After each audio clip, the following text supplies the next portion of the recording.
เจ้าบ่หากระปล่อยวางถ้าจะอยากไปหากะมาหาในห้องเดินเขาบ่หักกับปล่อยวางคนอยากอยู่เห็นขาคือเจ้าคอยเน้น มีมีคำคมนี่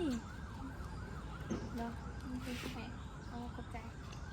หอมมากเลยนะหอมจริงๆนะไข่ซูมกว่าแล้วไข่งามกว่า นี่ ตางามเนาะ บ่งาม ตาซูม เอาบ่งาม เรียบมา เฮาขี้ลายเด้อพี่น้อง ใส่ดอกสมปาเนี่ย มันเป็นไม่เยอะบ่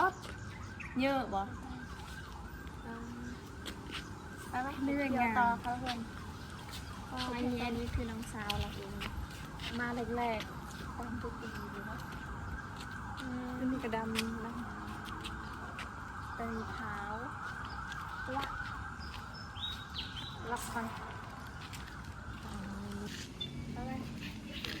สบายดีท่านผู้ชมวันนี้ก็ยินดีต้อนรับซองน้องเวลาสาวลาวสิงกาวสิงเกทุกคนวันนี้น้องเวลาจะพาทุกคนไปดูผู้สาวมันนี่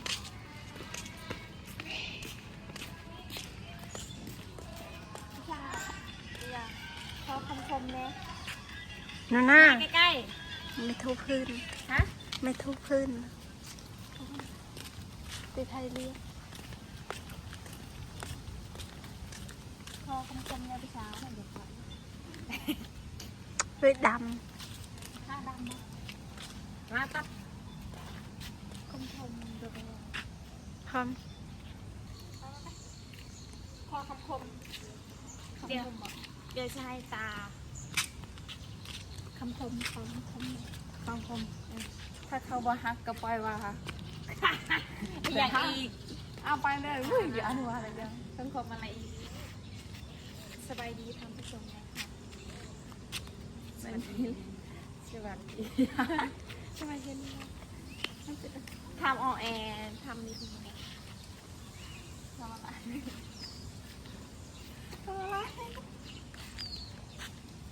น้องสาวกับพี่สาวใครสวย ถ้าเขาบ่ฮักก็ปล่อยวางมีแค่นี้ถ้าเขาบ่ฮักก็ปล่อยวาง ตอนนี้ก็เขาโซ ตา ตา เขาอย่าพูดมั่วนะ เดี๋ยวฝึกมัวไปไปเดินมา มันเลื่อมอยู่เฮ้ย เนี่ยใครอยากได้กับคุณตาเนี่ยเอาไปเนี่ยสาว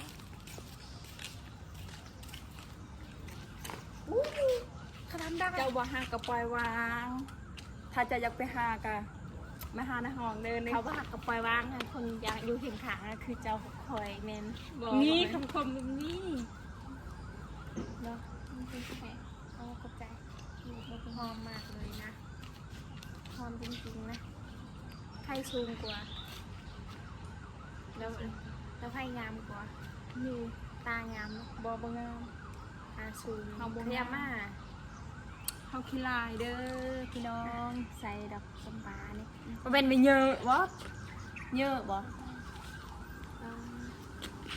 ไปไหม ไม่เป็น เดี๋ยว งาน ต่อเขาเพื่อนอันนี้คือน้องสาวเราเอง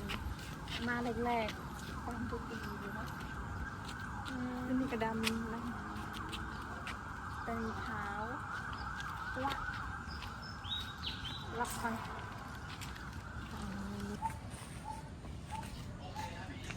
บรรยากาศตอนเย็นครับทุกคนเราออกกำลังกายไม่ดีอยู่บ่ ดี ไปดูมีใครก็ไม่รู้เลือกใครด้วยนะตาเฮ้ยเลือกเขาอ่ะมูนจะซื้ออะไรเบิ่งกระเจ้าซื้อจะซื้ออะไรซื้อสักอันมียังแน่ บ่มีขนมบ่มี นี่เองเงิน50 บาทร้อยนึงว่าหรือวะ บ่มี นี่ก็จะไปร้านค้าเขาเดินไปไหมงานไปไม่ใช่ไม่ได้ไปร้านค้าเลย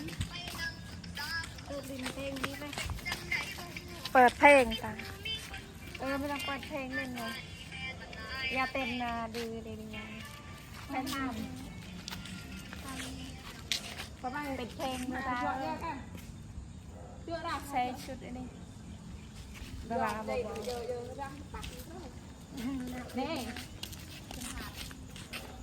คนนี้อยากได้ผู้บ่าวค่ะทุกคนอยากได้ผู้บ่าวพาให้ในเด้อเอาซูมนะเอาคนชูมเลย ไม่อยากเอา ประมาณเท่าไหร่ ประมาณ เจ้าร้อยเท่าไหร่ 170 160 นี่ค่ะตักงานผู้บ่าวคนไทยที่มีผู้บ่าวโสดอะค่ะ ทางมา ใน ใน เด้อ เด้อทางมาหาเอ่ยคอยเด้อเลยคอยชี้ให้ เขาบอกว่าถังหาเอ่ยเขาเดี๋ยวให้ไลน์บอแบบนี้เนี่ยอันนี้คือลูกเขาอันนี้คือลูกเขาเด้อนี่ลูกเขาเป่าเพียงชุบไปคำพระไดชนะให้ตาทีหลังไปมานี่ชุบตรงนี้1 2 3เย้ ไม่ ชนะนูนาชนะนูนา ไม่ลิ้นนะไม่ลิ้น นั่งลง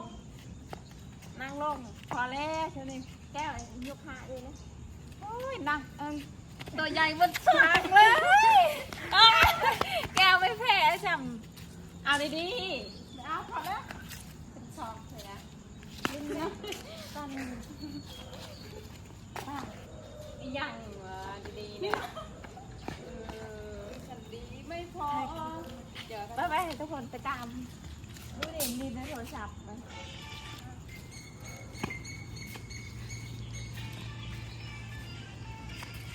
nó na vừa già dọ ha già dọ cho ri ai thôi mình đi vừa chọn tay già đi cho nó ai lạ không nó nào mà phải làm gan không gan gan xét vừa đây là gà ri ai ไปทุกบ้าน วันนี้นะขยันหา อยากให้คนร้องไห้เลยนะวัน ลิ นี้ นลินมันเป็นลินเนาะ ไปเมื่อบึงเกิงค่ะไปคุณน้อยมากคุณ โอเค น่า จะ เดี๋ยว คลิป เจาะกันยังไง มวยนะคนนึงนะโอเคค่ะทุกคนจบคลิปแก้วจะต่อเลยนะแก้วทำอะไรยิ่งแย่วันนี้ก็เราจะจบคลิปแล้วก็อย่าลืมกดไลค์กด อย่าลืมกดไลค์กดแชร์ หนึ่ง กด ค ติด น ตาม 2 3 อย่าลืมกดติดตาม 3 เรา ค ด้ น วย นะ นะ กดไลค์กดติดตาม